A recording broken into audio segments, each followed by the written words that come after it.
사무엘상 8장 1절에서 9절 말씀입니다.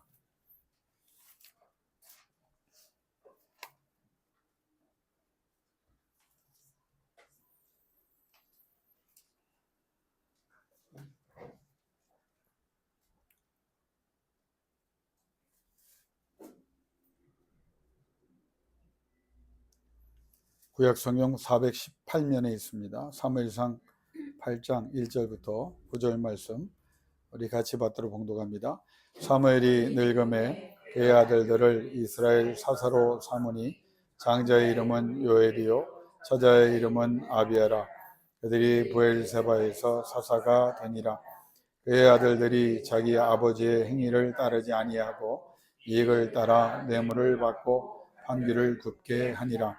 이스라엘 모든 장로가 모여 라마에 있는 사무엘에게 나아가서 그에게 이르되 보소서 당신은 늙고 당신의 아들들은 당신의 행위를 따르지 아니하니 모든 나라와 같이 우리에게 왕을 세워 우리를 다스리게 하소서 한지라.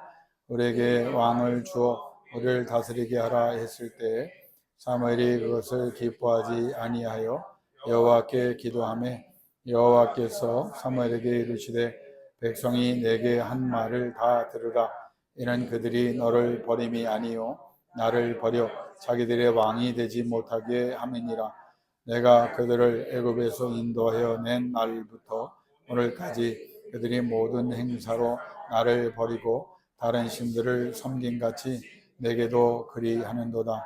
그러므로 그들의 말을 듣되 나는 그들에게 엄히 경고하라. 그들을 다스릴 왕의 제도를 가르치라. 아멘. 여러분이 학교 다닐 때 니체라는 철학자 이름을 많이 들었을 줄로 압니다. 니체는 뭐 잘 아시지만 근대 현대 철학의 아버지라고 하는 대단한 영향력을 끼친 사람입니다. 이 사람은 어떤 사람이냐? 사실 개신교 목사 집안의 외아들입니다. 아버지가 목사였고 외아들로 귀하게 컸습니다. 또 어린 시절부터 천재성을 인정받은 아주 대단히 똑똑한 그런 어린아이였고 그런 인물이었습니다. 그래서 이 사람은 스위스 바질 대학의 이제 교수가 되는데 그 당시에도 참 드문 일이지만 박사학위 없이 추천만으로, 물론 그를 추천한 세계적인 철학자 리첼이라고 하는 사람이 있었지만 그 사람이 이렇게 극찬을 했습니다. 내가 39년 동안 수많은 사람들을 가르쳐 봤지만 니체처럼 똑똑하고 천재적인 사람은 없다. 그러니까 박사학위가 없어도 이 사람은 바질 대학의 교수로 충분히 임용되어 가르침을 감당할 수 있다. 그렇게 이야기를 하고 그 추천 때문에 박사학위 없이 교수가 됩니다. 그 후에 박사학위 논문을 써서 교수이면서 철학 박사가 되는데 그 동료 교수들이 그 박사학위 논문을 심사하는 걸 거절합니다. 왜 거절하냐면 동료 교수이기도 하지만 이 사람은 이미 우리가 교수이고 박사학위를 먼저 받았지만 우리가 평가할 수 있는 사람도 아니고 우리가 평가할 수 있는 논문도 아니다. 그러니까 대단한 논문이기 때문에 그냥 박사학위를 그냥 주는 걸로 하자. 아주 획기적인 인물이죠. 그런데 이 사람이 아픔도 있습니다. 아버지가 25살 목회하다가 그만 쓰러지셔서 뇌출혈로 돌아가시는 바람에 5살 때 이제 아버지 없이 크게 됩니다. 그런데 워낙 뛰어나고 또 신앙교육을 잘 받았기 때문에 어렸을 때 별명이 꼬마 목사입니다. 그래서 성경을 줄줄이 외웠고 또 자기가 들은 설교를, 자기가 해석한 설교를 그냥 어렸을 때 해도 사람들이 와, 대단한 영적인 인물이라고 할 정도로 뛰어난 목회자의 자질을 가진 천재적인 사람이었습니다. 특별히 그가 성경을 암송하고 또 음악을 좋아해서 찬송가를 부르면 그 어린아이의 찬송과 성경 암송을 듣는 많은 사람들이 눈물을 흘리며 하나님 앞에 무릎을 꿇었다는 기록까지 있습니다. 그런데 이 사람이 14살 때 스스로 자서전을 준비할 정도로, 14살 때 자기가 너무 뛰어나니까 사람들이 칭송을 받으니까 내가 스스로 자서전을 써야 되겠다 할 정도의 하여간 대단한 인물입니다. 그런데 본 대학에 이제 본이라고 하는 곳에 있는 대학에 가면서 너무 교만해졌어요. 그래서 담배와 술과 여자에 빠져서 완전히 향락으로 신앙을 포기하고 무너지기 시작합니다. 그런데 그때 또 기회가 주어집니다. 그래서 그가 회개를 하고 하나님의 종이 되기로 결단했던 약속을 기억하고 신학과에 입학해서 이제 공부를 합니다. 그리고 목사가 되려고 이제 수업을 시작합니다. 그러다가 자퇴를 합니다. 자퇴를 하는 이유는 여러 가지 이유가 있지만 첫째, 그 사람에게 영향을 준 사람들 때문입니다. 불행히도 그 천재적인 사람이 독일 개신교 신학자라고 하지만 저 개인적으로는 자유주의 신학의 거두라고 하는, 그러니까 뭐 성경의 권위를 무시하고 성경의 가르침을 조목조목 반박하는 신학자라고 하지만 사실은 신학자일 수 없는, 저는 굉장히 극보수의 사람이기 때문에 그 사람이 세계적인 명성을 가졌다 할지라도 자유주의 신학의 고대인 리칠이라고 하는 사람의 영향을 받습니다. 그래서 그 사람의 영향 때문에 그 사람이 너 목사하지 말아라. 너의 천재성을 가지고 왜 목사하냐. 그거 아무 의미 없는데 그냥 교수로 철학을 하면서 살아가라. 그래서 목회자의 길을 떠나게 되고 그의 신앙이 성경 중심에서 자유주의로 완전히 돌아서게 됩니다. 두 번째 그에게 영향을 준 사람은 여러분이 잘 아는 쇼펜하우어, 그의 저서 의지와 표상으로서의 세계라는 책을 2주 동안 그냥 독파를 합니다. 그 어려운 책을 2주 동안 보기도 어려운데 머리가 좋으니까. 그리고 그 사람에게 영향을 받습니다. 그러면 이 쇼펜하우어는 어떤 사람이냐? 제가 뭐 철학과 교수하지만 조직신학을 공부하면서 다 공부해야 됐던 사람들이기 때문에 정리를 해주면 여러분들 필요한 만큼 기억하셨으면 좋겠어요. 극도의 이고이스트, 그러니까 아주 이기적인 사람입니다. 그리고 무신론자이고 비관주의, 염세주의의 대표자가 쇼펜하우어입니다. 그러니까 쇼펜하우어 책에 심취한 사람은 다 극도의 이기주의자거나 비관주의거나 염세주의의 영향을 받아서 그렇게 된 경우가 많습니다. 폭력적 성향을 갖고 누구도 믿지 않는 동료 교수들이 자기를 죽일 것이다 질투하여 평생 의심하고 살아갔고 자기 어머니와의 그 관계가 좋지 않았어요. 그러니까 잘못된 여성관을 갖고 여성들을 특히 혐오하고 증오하며 스스로 이제 고통을 자초하는 사람이었습니다. 근데 이 사람도 기독교 신앙의 영향을 받았지만 이상하게 힌두교와 지금 이제 전 세계 신학이 다 이제 자유주의로 가면서 이제 그 플로랄리즘이라고 그러죠. 왜 영어는 생각나는데 한국말로 안 되나? 다원주의. 다원주의의 그 이제 시작을 연 사람이에요. 힌두교와 불교. 그래서 이 사람은 기독교 사회 독일에 그 열발을 얘기하고 해탈을 얘기합니다. 너무 심취해가지고. 그래서 평생 이 쇼펜하우어도 외롭게 고립되게 천재적인 사람이지만 살다가 반려견 하나만 끼고 살다가 72세에 반려견 끼고 죽은 사람이에요. 근데 아주 고통. 그러니까 이 니체라는 사람이 사실은 좋은 스승을 만났다면, 좋은 영향을 받았다면 기독교 역사에 신앙의 세계에 굉장한 영향을 끼칠 사람이거든요. 근데 저는 이제 개인적으로 두 가지를 꼽는 거예요. 리첼이라는 사람을 만나서 세계적인 학자지만 자유주의의 영향을 받았고, 그래서 하나님의 그 권위에 대해서, 성경의 권위에 대해서 거부하는 이런 영향을 받아서 목회자의 길을 떠나서 잘못되기 시작했고, 또 쇼펜하우어의 영향을 받아서 아주 비관적이고 염세적인 그런 삶을 스스로 살아가게 됩니다. 그러면 쇼펜하우어 같은 사람이 행복하게 살았냐? 지독하게 쓸쓸하게 살다 죽었거든요. 그러니까 하나님 없는 사람들은 아무리 똑똑해도 소용이 없어요. 결국 하나님께로 왔다 하나님께로 가는 거예요. 그러니까 하나님 없이 사는 사람이 역사를 보십시오. 행복한 사람, 저도 임종을 많이 지켜보지만 하나님 없이 가는 사람은요, 또 신앙 안에 있다고 하지만 하나님에 대한 온전한 믿음이 없는 사람들 마지막은요, 심히 목회자로 걱정되고 가슴 아플 때가 많아요. 이 사람이 정말 권사인데 장로인데 신앙생활 몇십 년 했는데 이렇게 죽음을 두려워하나. 이게 이제 제대로 된 신앙 교육을 못 받았기 때문에 막판 중요할 때 이제 영광을 바라보며 행복해질 때 사실은 막 벌벌 떠는 사람들을 많이 보게 되거든요. 그러니까 그 영향을 니체가 받아서 굉장히 아주 비관적이고 염세적인 사람이 됩니다. 기독교 신앙을 반대하는 사람이 돼요. 목회자를 꿈꾸던 사람이. 그래서 그 사람이 뭐라고 말합니까? 여러분 독일어로 그 사람 다 여기 세 사람 다 독일 사람이니까 Gott ist tot라는 말을 씁니다. 이게 굉장히 유명한 말이에요. 무슨 말이에요? 신은 죽었다. 네. 신은 죽었다. 그런데 그 다음 말을 사람들이 몰라요. 뭐라고 말했냐면 우리가 그를 죽였다. 그렇게 얘기해요. 신을 누가 죽였어요? 인간이 죽였다. 그럼 그 다음 말이 있는데 사람들이 그것도 몰라요. 그럼 인간은 누구냐? 살인자 중에 살인자다. 왜? 신을 죽였기 때문에. 그러면 살인자 중에 살인자가 된 우리는 어떻게 우리를 위로할 수 있겠는가?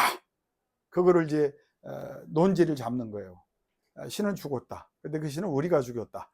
그러면 그 신을 죽인 우리는 살인자 중에 살인자인데 그렇다고 끝난 게 아니까 우리가 살아있으니까 그럼 우리는 어떻게 위로를 받아야 되냐. 그 말을 한 이유가 있어요.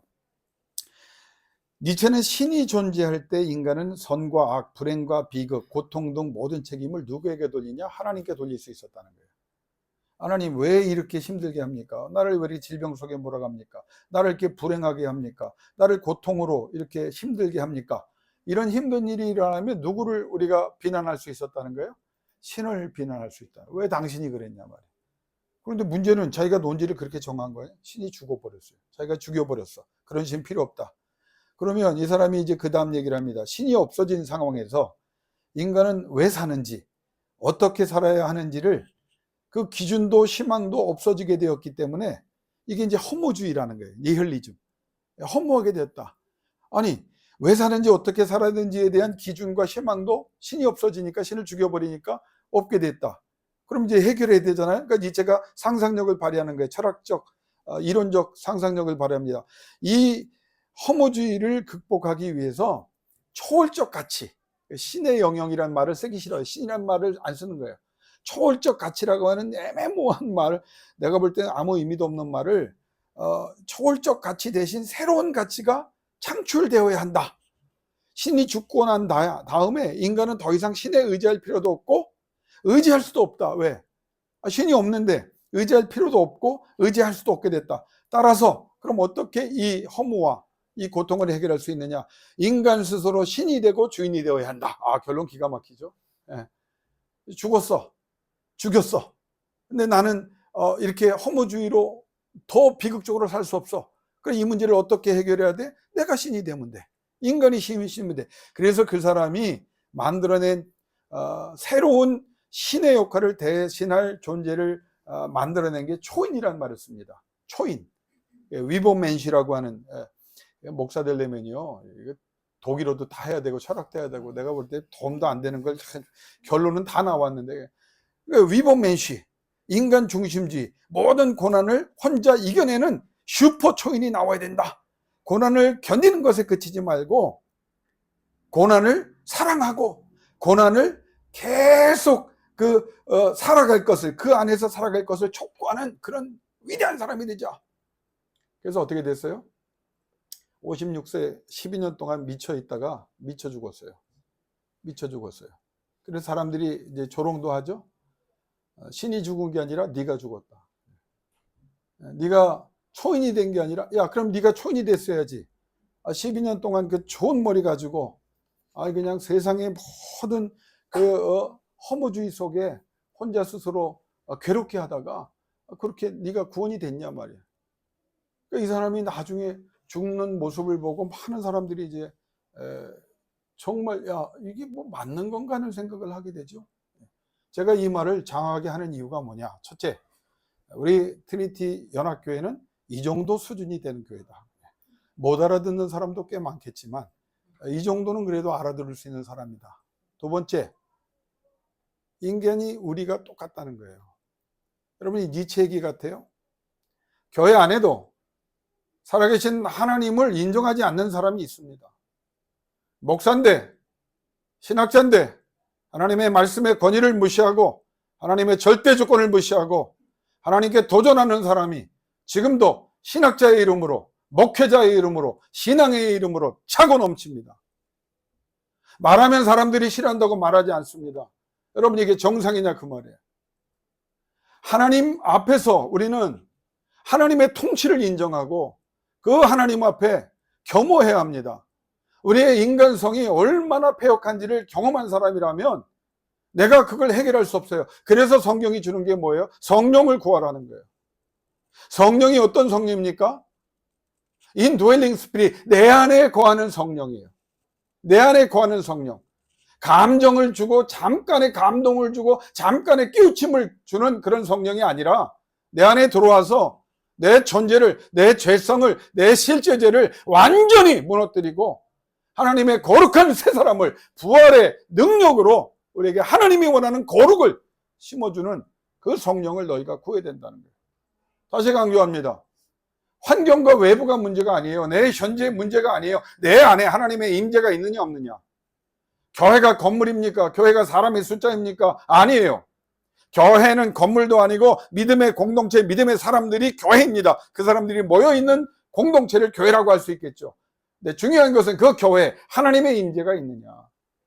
여러분 가정에 하나님의 임재가 있어요. 여러분의 삶에 하나님의 임재가 있어요. 내 삶에 하나님의 임재가 있어요. 그러면 성경은 말하는 증거가 뭐냐 그 말이에요. 증거가. 이 거룩하신 성령이 우리 가운데 있으면 제일 먼저 통에 잡아가게 합니다. 하나님 앞에 무릎 꿇게 합니다. 이게 없으면 안 돼요. 부흥에 많이 다녀서 그냥 감동으로, 감정으로, 일시적 흥분으로 여러분 절대 성령의 역사는 거기서 끝나지 않습니다. 인격이 변화되는 거예요. 삶이 변화되는 거예요. 영혼이 변화되는 거예요. 옛사람이 죽어져야 되는 거예요. 새사람이 들어와야 되는 거예요. 이게 성령 충만이고 그게 내주하시는 성령이 하시는 일입니다. 그럼 그 성령이 우리를 회개하고 용서하고 새롭게 하신 성령이 어떻게 합니까? 분별하게 하거든요. 지금 이 시대가 어느 시대냐? 여러분 우리가 여기 왜 나와 있어요? 어느 시대인지 알고 나와야 돼요. 내 삶이 어떤 상태인지 어떤 상황인지를 알아야 돼요. 이거 모르면 진정한 예배가 될 수 없어요. 제일 중요한 건 뭐냐? 하나님, 나 하나님 없이 못 살아요. 내 삶을 보고 내 미래도 하나님 없이 못 살아요. 인간은요 두 가지입니다. 과거를 보며 후회합니다.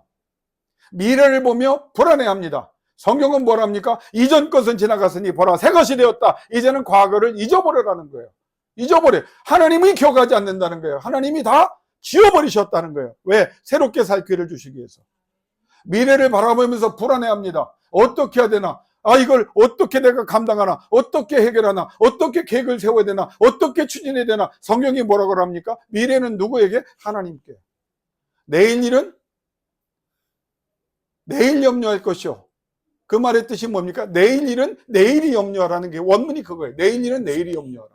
무슨 말입니까? 하나님께 속했다는 거예요. 하나님이 만들어 가시는 거예요. 하나님이 계획하신 대로 이끌어 가시는 거예요. 여러분이 진짜 신앙인이고 기도하고 있는 사람이면 내가 어떤 상황이 일어났든 간에 하나님 앞에 들고 나가 맡기고 그 하나님께서 이끌어 주시기를 요청하면 하나님은 합력해서 선을 이루실 뿐 아니라 하나님의 계획 속에 여러분이 있어야 될 자리에 여러분이 누려야 될 그 하나님의 은혜의 자리에 여러분을 세워 사용해 주실 줄로 믿습니다. 그걸 모르니까 신앙생활이 이렇게 하는 거예요. 하나님 앞에 분별이 있어야 돼요. 이 분별이 얼마나 중요하냐? 여러분, 내가 어느 때 무엇을 어떻게 해야 되느냐도 알아야 돼요. 이 시대의 상황이 어떤가를 알아야 돼요. 그 분별이 임할 때 사람을 돕는, 그러니까 사람들이요, 좋은 마음으로 누구를 돕기 시작합니다. 그런데 왜 힘들어진지 아세요? 도울 수 있는 만큼 하나님이 원하는 때까지만 하지 않고 자기의 감동과 감정에 따라서 넘어가기 때문에.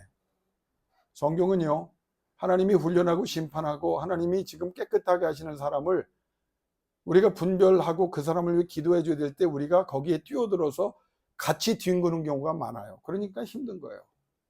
여기까지 도와줘야 되는데 그냥 간 빼주고 콩 빼주고 다 빼주고 아무것도 안 남게 나 죽는 거예요.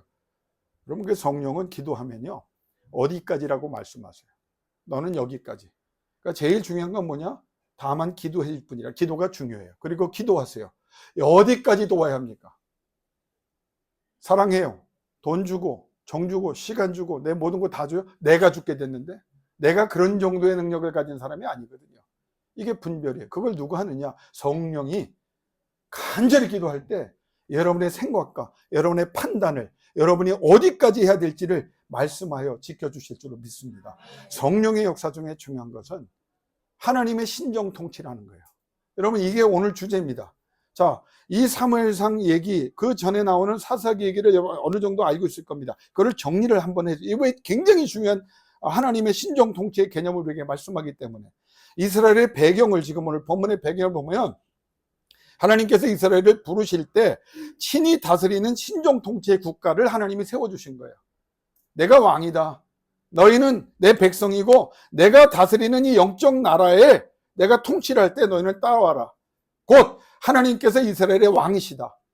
이 왕 대신 이스라엘의 하나님은 이스라엘을 통치하며 책임지시고 다스려 오셨고 다스려 가실 것이다. 이게 신정 통치예요. 왕 대신 하나님은 선택하고 훈련시키고 구별한 사사들을 통해서 사람들을 통해서 하나님의 헌신된 사람들을 통해서 하나님의 통치를 이루어 가신다. 이게 신정 통치예요. 하나님이 하시지만 하나님이 선택하시고 훈련하시고 구별하신 사람들을 통해서 모세와 여호수아 이후에 350년 이스라엘 백성의 영적 암흑기, 세상적 암흑기가 다가옵니다. 이스라엘이 350년 동안 힘들어해요. 그 350년 동안에 하나님이 누구를 통해서 신정 통치를 이루셨느냐? 사사들을 통해서. 그럼 사사가 몇 명입니까? 이 정도는 알아야죠. 16. 16. 맥시멈. 해석이 다 다를 수 있어 틀린 말은 아닙니다. 16인데 바락과 아비멜렉은 이건 사사라고 하기에도 뭐해. 그래서 빼버리면 14. 거기에서 또 이것들은 사사 아니야. 그래서 성경에 사사라고 말하는 건 빼면 12까지도 떨어질 수 있어요. 그러나 다 하면 토탈 16명입니다.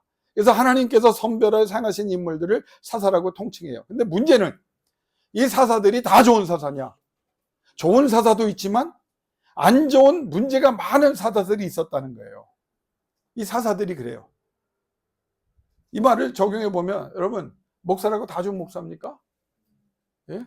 여러분 남 믿지 마세요. 하나님 믿어야 돼. 이게 오늘 신동 통치가 주는 또 하나의 교훈이에요. 사람 믿지 말라는 거예요. 왜 도구를 경배합니까? 왜 도구를 우리가 의지합니까? 왜 도구 때문에 시험 듭니까? 아니에요. 그건 기초적인 신앙이 어릴 때 수준이 하나님을 바라보는 거예요. 하나님을 바라보는 거예요. 그 하나님을 바라볼 때 역사. 그러니까 이 사사들이 시대적 상황으로 인해서 그럼 어떤 그 일을 감당했냐면 군사적인 역할, 군사 지도자 역할을 감당해요. 전쟁이 많으니까 이 민족과의 이 모세와 여호수아 이후에 아직도 약속의 땅을 온전히 점령하지 못했기 때문에 또 저들이 일어나기 때문에 군사적인 면에 치중할 수밖에 없어서 사사들이 주로 그렇게 합니다. 그런데 이것만 하지 않아요. 기회가 따라지고 상황이 주어지면 재판관도 하고 행정관도 하고 선지자도 해야 되고 제사 등의 직무까지 다 해요. 그러니까 이 사사들은 어떻게 보면 왕에 못지않은 권한을 갖고 그 능력을 행사하는 사람들이었습니다. 근데 약점이 또 있는 거예요. 여러분 사사에 대해서 여러분이 잘 이걸 알아야 돼요. 사사가 되면 12지파를 다 다스리는 게 아니었어요. 사사들이 12지파가 서로 이익을 위해서 지금 자기네끼리 싸우는 상황이 350년 동안 지속되고 있는 겁니다. 모세와 여호수아에. 근데 사사가 하나님께 선택돼서 쓰임을 받을 때 전체 12지파를 다 다스리는 게 아니라 일부 지역, 일부 지파만을 다스리는 한계가 있었어요. 이게 왕정이 아니기 때문에 시스템이 그렇지 않은 거예요. 그러니까 이 부족과 저 부족, 몇 부족은 하지만 또 저 부족은 자기 마음대로 하는 거예요. 이게 350년 동안 암흑기가 가는 거예요. 또 사사권은 세습이 안 됩니다. 하나님이 선택하는 거야. 너 사사해. 그러면 그 사람이 사사야. 근데 내가 아버지가 사사입니다. 그래서 사사 안 돼요. 그렇게 해서 세습되는 사사직이 아니에요. 예외적으로 오늘 본문에 사무엘이 왜 위대하냐면 사무엘의 경우에만 전국 주요 성읍을 찾아다니면서 그 하나님께서 주신 사명을 감당합니다. 그래서 사사 중에 가장 폭넓게 영향력을 행사한 사람이 누구냐? 사무엘이에요. 여러분 이 사사라고 하는 이 이야기를 여러분이 이제 왜 중요하게 생각하냐면 이제 이런 배경 속에서 이스라엘 백성이 350년을 지나는 거예요. 문제 많은 사사도 있고 훌륭한 사사도 있어요. 또 지역적인 한계도 갖고 있었고 또 열심히 하는 사무엘 같은 사사예요. 근데 백성들이 생각합니다. 야 이거 안 되겠다 싶은 거예요. 야 이거 안 되겠다. 그러니까 다른 이방 국가들의 왕을 우리도 좀 세우는 게 좀 낫지 않겠느냐. 이 효과가 없어. 사사들이 지역적 한계가 있어. 비효과적일 뿐 아니라 전부를 아우르지 못해. 또 몇몇 사사들의 경우는 개인적 신앙적 일탈을 보면서 그들의 피해 때문에 그들에게 실망하고 그들 때문에 불안해합니다. 이런 상황에서 타오르는 불이 슬슬 있었는데 거기에 기름 붓는 사건이 벌어진 거예요. 마지막 그게 누구였죠? 엘리. 엘리가 40년 동안 하나님께 쓰임을 받았는데 무감각해지고 무력해지고 아무 생각이 없는 무념의 사람이 돼버려요.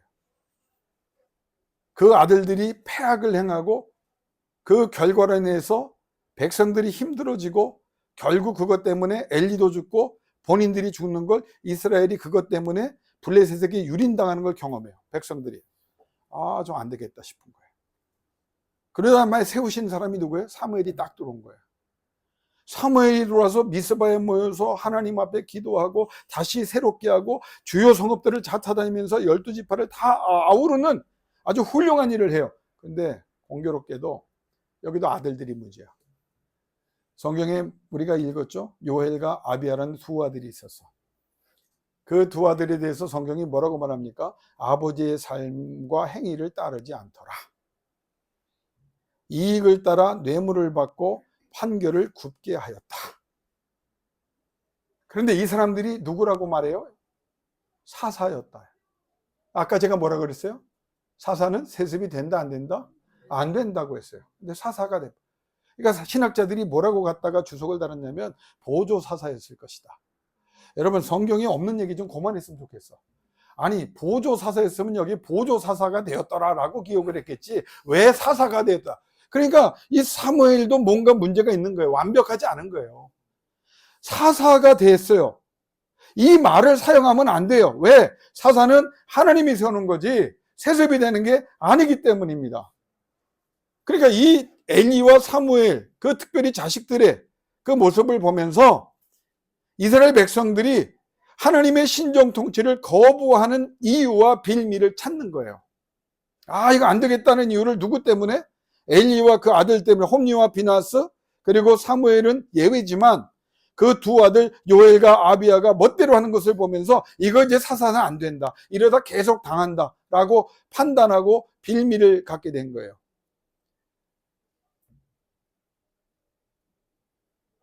야, 참 이거 보면요. 이걸 어떻게 해석해야 될까? 저는 성경을 보면서 결론을 내릴게요. 따라합시다. 솔직하게 하나님이 원하시는 삶이 싫었다. 이거예요. 신앙생활 어려운 게 뭐예요? 싫은 거야. 하나님이 말씀하는 게. 자유주의가 왜 나와요? 싫은 거야. 그런데 그렇게 해야만 하나님이 복 주고 하나님이 은혜 주시는데 우리가 다 타협하고 우리가 양보하고 세상 사람들이 생각하는 대로 판단하니까 우리가 이 모양 이 꼴이 되는 거예요. 저는 더 강하게 앞으로 설교할 겁니다. 하나님이 문제가 아니에요. 우리가 문제예요. 하나님은 지금도 변함이 없어요. 우리가 왔다 갔다 하는 거예요.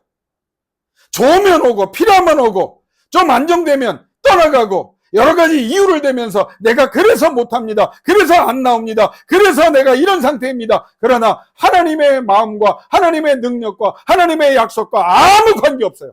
그냥 싫은 거야. 싫은 거야. 좋아봐요. 다 하죠. 여러분 이 사건을 보면 지금 미스바에 모여서 지난주에 설교했죠. 블레셋이 올 때 34,000명이 죽었어요. 1차, 2차. 그건 다음 주에 또 합니다. 법궤와 관련돼서. 34,000명이 죽었다고. 이스라엘 백성이 완전히 공포해. 그래서 사무엘을 찾아와서 이거 어떻게 합니까? 블레셋이 또 쳐들어옵니다. 블레셋이 서러울 때 사무엘이 뭘 말했어요? 미스바로 모여라. 전쟁 준비하라가 아니에요. 미스바로 모여라. 하나님께 돌아와라.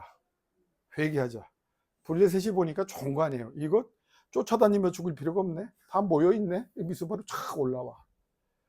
거기서 뭐 해요? 지금 올라온다고 계속 사사인 사무엘에게 보고가 오는데 사무엘이 뭐예요? 번제를 드렸다. 예배하고 있네. 여러분 예배를 정말 심각하게 귀하게 여기십시오. 그 예배가 여러분이 뭘 하는 것보다 여러분이 나서는 것보다 기도하는 것이, 하나님의 이름을 부르는 것이, 그래서 하나님이 신정 통치로 다스려주는 것이 깜짝 놀랄 결과를, 우리가 이룰 수 없는 결과를 하나님이 허락해 주실 줄로 믿습니다. 이거 못 믿으면 우린 다 자빠지는 거예요. 번제를 드리는 중에, 성경이 뭐라고? 번제를 드리는 중에, 원문에 나와요. 번제를 드리는 중에 블레셋은 올라오는데 하나님이 어떻게 하셨어요? 다 지난주에 한 걸 다 잊어버렸어요. 어떻게 하셨어요? 오늘 설교 여기서 끝낼까요? 뭐 맨날 한 거 잊어버리니 뭐 이게 무슨 변화가 있겠어? 무슨 사건이 벌어졌어요? 하나님이 큰 우레를 바라사, 여러분 싸우지 않았어요. 번제를 드리는 중에, 기도하는 중에 기도만 하고 있었어요. 하나님만 바라봤어요. 사무엘이 그렇게 했어요. 백성들이 그걸 따랐어요. 그랬더니 하나님이 큰 우레를 바라사, 성경의 원문에 뭐라고 그랬죠? 엄청난 공포심을 저 블레셋에 하나님이 집어 던졌다. 성경은 그렇게 얘기해요. 우리의 소리를 통하여 블레셋의 마음에 큰 우레를 같이 들었는데 블레셋에게만 하나님이 공포를 집어 던졌다. 향하여 집어 던진 거예요. 그러니까 블레셋이 깜짝 놀라 도망가기 시작합니다. 몇 킬로를요? 13킬로를. 그동안 당한 거, 그동안 빼앗긴 거 다 회복시키고도 더 많은 것을 얻도록, 누가? 하나님이 어떻게 모여서 기도하는 중에. 그리고 나서 이 장면이 몇 년 만에 일어난 줄 아세요? 예? 손가락 빨리 보세요. 몇 년 만에요? 5년 만에. 여러분 5년 많이 지났나요? 큰 우레와 그 큰 승리를 경험하고, 아니 사무엘 아들들이 그렇게 좀 했다고 해서 여러분 5년 전에 이루셨던 그 하나님의 신정 통치가 부정될 만한 그 핑계가 됩니까? 인간이 그래요. 은혜 받을 때는요, 여러분, 아유 목사님 왜 오늘 컨디션 안 좋은가 보다 그러지 마세요. 내가 속상하지만 할 말을 해야죠. 은혜 받을 때는 하나님 앞에 눈물 콧물 다 뺍니다. 하나님을 찬양합니다. 5년도 아니야. 몇 개월만 지나면 그 양반 보기 어려워. 왜? 또 하나님이 하시는 게 싫은 거야. 내가 하고 싶은 대로. 건강하지 않을 때 예배 열심히 합니다. 난 그게 오히려 안전하다고 생각해. 아프신 분들 죄송하지만 하나님이 치료하시면. 건강 중에 뭐예요? 우리 황 집사님, 우리끼리만 얘기해. 누구라고 얘기하지 말고. 암 걸려서 중내산해에서 황 집사님하고 나하고 얼마나 눈물 뿌려 기도했어. 딱 나니까 뭐해요? 지금 어디 있더라? 골프장에 있더라. 예. 비 오는 날은 어디 있더라? 실내 골프장에 있더라. 예. 가끔 전화해요. 김 목사, 나 위해 기도하지? 아니야. 황 집사님이 너 빼고 기도하래. 그래. 그 나쁜 놈이 쎄. 그래. 힘들고 어려울 때는요, 물질이 없을 땐 기도. 난 그게 더 정상이라고 생각해. 어차피 다 두고 가는 거야. 하나님이 그거 없으면 역사 못할 것 같아. 근데 그 정도 신뢰를 얻어야지. 물질이 와요. 그동안 못 놀았던 거 노느라고 그 사람 보기 힘들어요. 네. 목사님 이랬던 사람이 좀 커지면, 아 목사님 제가 좀 도울 일이 없나요? 야, 도울 일 하나도 없습니다. 네. 여러분 신정 통치를 거부하는 그 이유가 타당성이 없어요. 하나님이 어떻게 은혜를 주셨는데. 여러분 그러니까 좀 힘들어지면 뭐 이러시네 저러시네 그런 얘기 좀 제발 그만합시다. 과거에 도우신 하나님이 앞으로도 도와주실 줄로 믿습니다.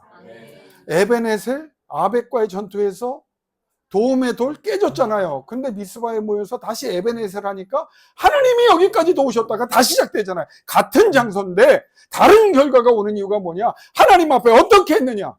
하나님을 전적으로 신뢰했어요. 예배했어요. 기도했어요. 하나님께 매달렸어요. 그랬더니 하나님이 나서셔서 다 하셨거든요. 4가지입니다.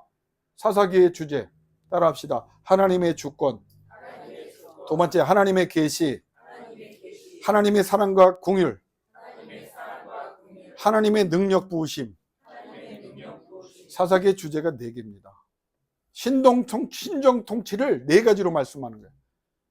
내가 너희뿐만 아니라 믿지 않는 자들까지, 저 못된 것들까지 흥망성쇠를 내가 결정한다. 이게 하나님의 신정 통치의 첫 번째 교훈이에요. 사사기. 봐라. 너희도 내가 흥망성쇠를 결정하지만 암몬이든 모압이든 이집트든 바벨로든 아수르든 로마든 미국이든 러시아든 이스라엘이든 이란이든 다 누가? 내가 결정한다. 그게 하나님의 뜻이에요. 두 번째, 내가 멀리 떨어진 하나님이 아니야. 너희가 기도하고 너희가 부르짖고 내 백성으로 살아가면 내가 어떻게 계시를 준다는 거예요. 역사에 찾아오신다는 거예요. 그래서 기도하는 거예요. 기도하면 성경에 약속하신 하나님이 찾아오세요. 임재하세요. 다스려 주세요. 이끌어 주세요. 책임져 주세요. 승리하게 하신다. 그게 사사기의 교훈이에요. 우리에게 주는 게 신정통치. 내가 계시한다. 내가 잠잡고 있지 않아. 환경을 통해서 말하고 성경을 통해 말하고 사람을 통해 말하고 환상과 꿈을 통해서 말하고 너의 감동을 통해서도 내가 말한다. 내가 이 역사에 모든 것을 다 구체적으로 이끌어간다. 세 번째는 뭐예요? 네가 실수하고 네가 그런 죄를 졌더라도 염려하지 마라. 회개하고 돌아오면 나는 너희를 사랑하고 너희에게 은혜를 베풀 준비가 돼 있고 이전보다 더 강하고 담대하게 부유하게 회복시킬 준비가 되어 있고 그렇게 해왔고 앞으로도 그렇게 할 것이다. 과거에 아픈 사람 지금 건강하게 계시면 되는 거예요. 지금 부족한 사람 하나님이 채워주시면 되는 거예요. 그렇지 않습니까? 그걸 사사기에 말하는 거예요. 돌아오면 용서한다는 거예요. 네 번째, 사사를 통해서 주는 게 뭐예요? 나이, 재산, 교육, 성별, 심지어 민족적 배경까지 뛰어넘어서 하나님께 헌신하는, 하나님이 그래서 검증한 사람들이라면, 하나님이 인정한 사람들이라면 하나님이 종으로 삼으시고 종으로 삼으신 사람에게는 필요한 모든 것을 채워주신다. 거기서 건강 하나님이 주세요. 능력 하나님이 주세요. 지혜 하나님이 주세요. 물질 하나님이 주세요. 모든 것 하나님께서만 주실 수 있는, 인간이 한계된 인간이 얻을 수 없는 것을 누가? 하나님께서 누구에게? 하나님의 신정 통치를 구하는 자에게 주신다는 거예요. 이스라엘 백성이 네 가지를 거부했다는 거예요. 하나님은 내 절대 주권을 안 믿는다는 거예요. 두 번째, 내가 계시하고 내가 나타나 돕는 거 기대도 안 하고 믿지도 않는다는 거예요. 세 번째, 내가 그렇게 용서하고 기회를 주고 다시 사랑을 베풀어도 그거 인정하지 않는다는 거예요. 내가 주는 것, 아멘. 여러분, 하나님이 주십니다. 그럼 여러분 뭐라 그래요? 아멘. 네, 아이고, 저 예배 한 번만 빠지고 저쪽 가, 내가 사업 이번에 밀어줄게. 여러분 어디가 있을 거예요? 질문도 왜 그런 질문을 하시나? 네? 미안하지만 제가 보한 수많은 사람들, 신앙에서나 기도하는 사람들은 거기에 가 있더라고요. 하나님이 가라고 할 때까지 기다리고 계세요. 가야 될 때면 가게 하시고 하나님 앞에 엎드려. 자, 사무엘이 그 얘기를 듣고 싫어하고 나서 뭐 했어요? 그래서 사무엘인 거예요. 성경에 뭐라고 했어요? 왕을 달리니까 사무엘이 싫어해. 그리고 어떻게 했어요? 기도했더라. 이게 사람을 바꿉니다. 싫어요. 알아요. 그래도 이 사람이 기도한다고. 속상해요. 그래도 기도해요. 아파요. 그래도 먼저 기도하는 거예요.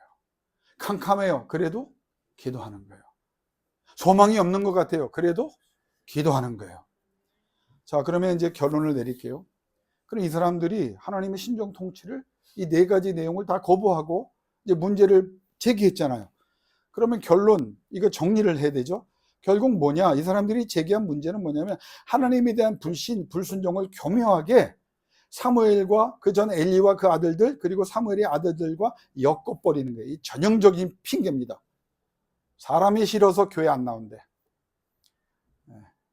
나무개 때문에 난 교회 안 나가고. 여러분, 그럼 다른 교회를 가냐? 안 가. 누구 때문에 신앙생활을 못 하겠다. 여러분, 누구 때문에 하나님을 포기하는 게 진짜 신앙입니까? 이 교회가 싫어. 저 사람 때문에. 그럼 어디 가면 돼요? 다른 교회. 근데 그 사람 뺑뺑 돌 가능성이 커요. 결국. 왜? 그 사람이 거기는 없을 것 같아요? 또 있다니까.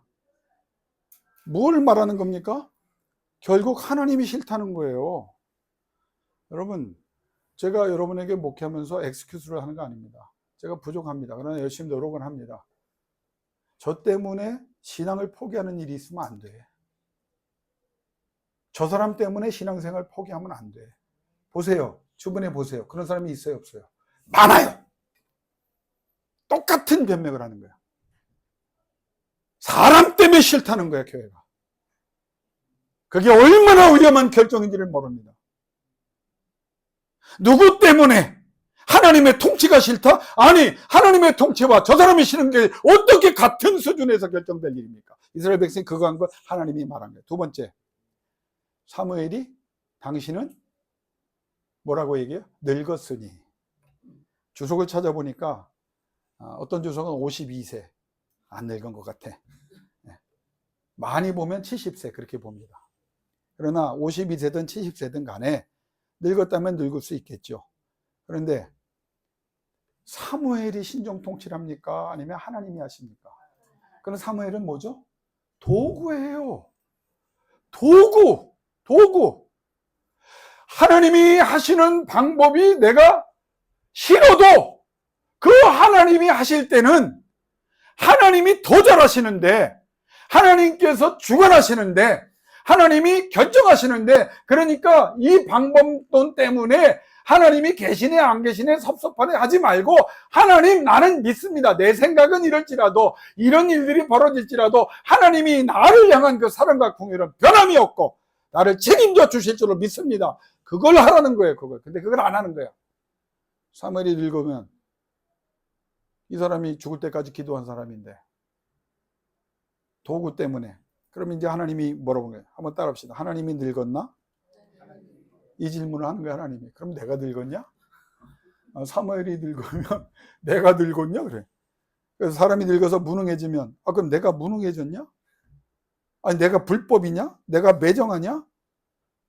늙은 사무엘을 핑계대는 저들은 설득력이 없고 정당하지 않다. 하나님이. 세 번째는 이 사람들이 하나님 앞에 신정통치를 거절하면서 내세운 세 번째 근거가 뭐였죠? 그렇죠, 왕이죠. 근데 그 왕은 다른 나라 왕이야. 다른 나라 왕. 그들이 주장하는 근거는 하나님이 아니라 다른 나라야. 하나님 없는 세상 법과 규칙입니다. 하나님이 계셔도, 하나님이 계심을 알고도 그 하나님은 안전에도 없어요. 하나님 없이 생각하고 하나님 없이 결정하고 하나님 없이 따라가는 거예요. 우리가 왜 힘들어합니까? 하나님 없이 생각하고 하나님 없이 결정했고 하나님 없이 따라가고 하나님 없는데 그냥 그대로 하기 때문에 이렇게 되는 거예요. 심각하게 모든 것을 중지하고 생각해 보세요. 이사야에게 주신 하나님의 말씀의 예언의 첫 번째 말씀이 뭐예요? 스톱! 중지해라! 멈춰라! 그리고 그 다음에 뭐예요? 생각해봐라! 생각해보니 무엇이 잘못됐나를 하나님이 알려주셔. 그럼 어떻게 해요? 그 다음에 돌아가는 거예요. 멈춰라! 안 멈춰요. 그냥 몰아갑니다. 기도하면서도 하던 대로 합니다. 잘못됐는데 합니다. 그러니까 악화되는 거예요. 하나님이 개입할 수 없도록 자기가 만드는 거예요. 제가 지난번에 우리 집사님 친구분 오셔서 또 이쪽 관련된 또 제가 뭐 잘 아는 일을 하셨기 때문에 한국교회가 지금 그렇습니다. 우리 뭐 방송 나가면 뭐 사실은 통합 측에 큰 사건이 벌어졌어요. 정말 창피한 사건이 벌어졌어요. 근데 그걸 강행합니다. 총회 총대들이. 그래서 난 지금 통합을 떠날까 하는 생각도 하고 있어요. 왜? 교회법이 그렇기 때문에. 그럼 제가 질문하는 거예요. 하나님 법은 안 된다고 얘기하는데 왜 교회법이, 총회법이, 사람이 만든 법이, 세상 법이 하나님 법위에 서야 되냐? 차별법이요? 나 잡아가라고 했어요. 난 잡아가면 콩밥 먹고 난 기도 많이 하고 책 읽고 더 좋아. 하나님이 뭐라고 말하는데? 동성애? 하나님이 뭐라고 말하는데? 교회가 어디를 쫓아가고 있어요? 세상 법을 쫓아가는 거예요. 모든 교회 문제들 보세요. 하나님과 전혀 관계없이 하나님의 법을 아는데 지네끼리 싸우는 거예요. 지네끼리. 뭘 가지고? 세상 법 가지고. 이게 지금 사사기가 남의 얘기 아닙니다. 목사직이요? 아니 하나님 법이 없는데 목사직이 뭐가 중요해? 하나님이 함께 하실 때 그걸 얘기하는 거예요.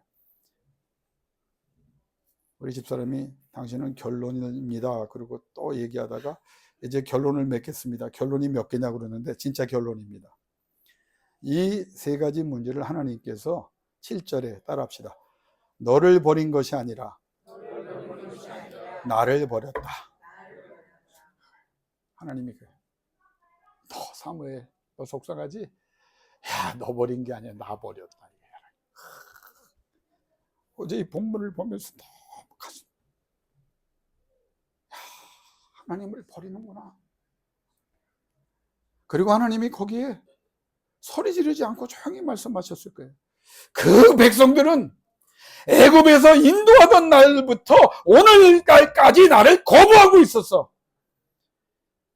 나에게 그랬으니 너에게 그러는 거 당연한 거 아니냐. 하나님이 그렇게 말하는 거예요.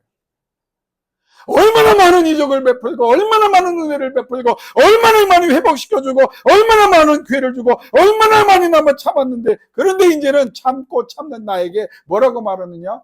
꺼져라 그 말이에요. 이 성경 본문이. 하나님 꺼져라 그 말이에요. 꺼지란 말, 거절했단 말을 찾아봤더니 여러분 한 5가지, 많지만 배은망덕했다. 야, 은혜를. 여러분 누가 사랑을 베풀어 줬는데 여러분 배은망덕하면 기분 좋아요? 아유, 내가 여기 오신 분들 다 뒤통수 맞은 분들이 많아요. 난 나한테 얘기해서 알아요.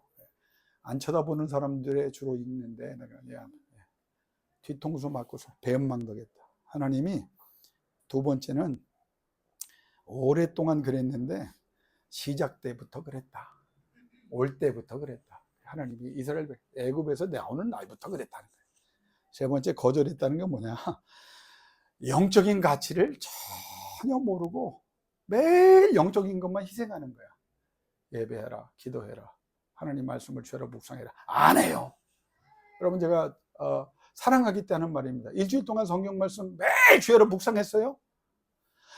주야로 묵상해야 하나님이 나가든 들어가든 근데 우리는 뭘만 붙잡아?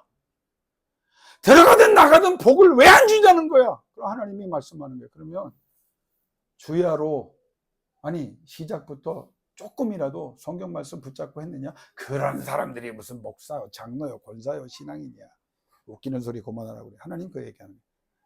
영적인 가치를 버렸다. 네 번째는 나 안 믿는다 그 말이에요. 여러분 성경 하나님은 살아계십니다, 역사하십니다. 그러면 여러분 어떻게 반응해요? 아멘, 아멘 그래요. 그래서 하는 거 보면, 말하는 거 보면 안 믿어. 가만히 보세요. 안 믿어. 뭐 이렇게 힘주지 마세요. 목사고 안 믿어.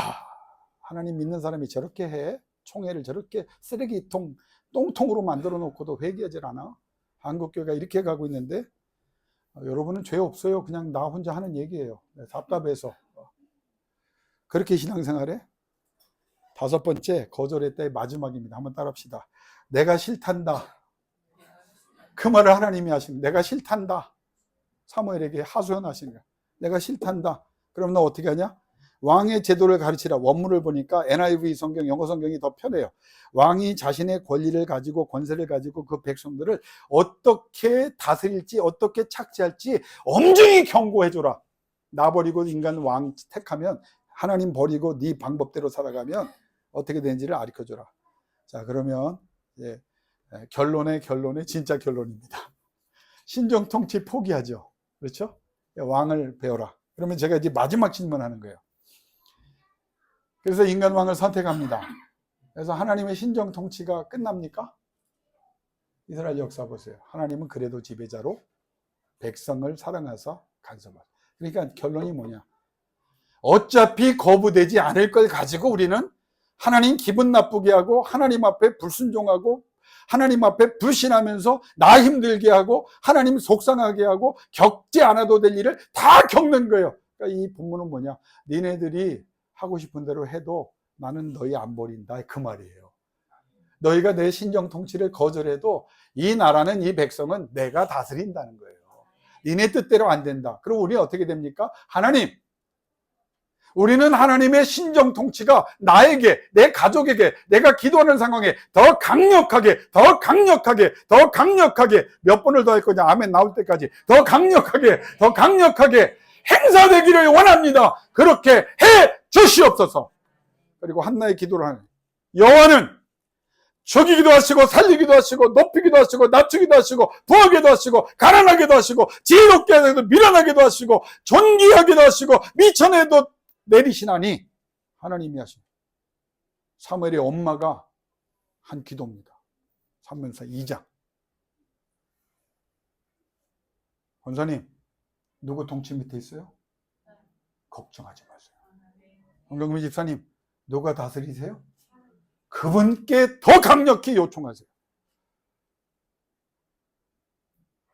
왜 또 문 집사님이 날 쳐다보니? 문 집사님 누구 통치 아래 있어요? 울어도 누구 앞에서 울어라? 그래. 애써도 누구 앞에 있어라? 그러면 신정 통치가 나타나. 이 아침에 하나님의 음성을 듣는, 나 거절해도 나는 너희 거절 안 한다. 어차피 부정 못해. 그냥 그러니 나 기뻐하고 너 살 길은 뭐냐? 나에게 와서 맡겨라. 다스려달라고 요청해라. 간섭해달라고 기도해라. 문제가 생기면 근심 걱정 염려하지 말고 하나님이 어떻게 하실까를 기대하며 매달려라. 내가 그러면 너의 왕인 것을, 너의 지도자인 것을, 너의 부모인 것을 보여주리라. 이 음성이 여러분에게 들려지고 그 말씀으로 살아갈 수 있기를 주의 이름으로 축원합니다. 이 시간 우리 2분 동안 기도하기를 원합니다. 하나님의 통치를 구합시다. 여러분, 한국교회가 큰 문제예요. 인간의 법, 세상법, 교회법이 하나님의 법을 마구 유린합니다. 하나님 앞에 기도합시다. 하나님, 우리는 하나님 없이 못 살아요. 하나님, 나 하나님 더 붙잡아요. 힘들고 어려워도 붙잡아요. 힘들고 어렵기 때문에 붙잡아요. 답답하기 때문에 붙잡아요. 속상하기 때문에 붙잡아요. 하나님, 나는 하나님께 더 은혜 받기 원합니다. 하나님 강력하게 붙잡아 하나님이 다스려 주시고 하나님이 역사해 주옵소서. 우리 3분 동안 기도하고 축도하고 마치도록 하겠습니다. 기도하겠습니다.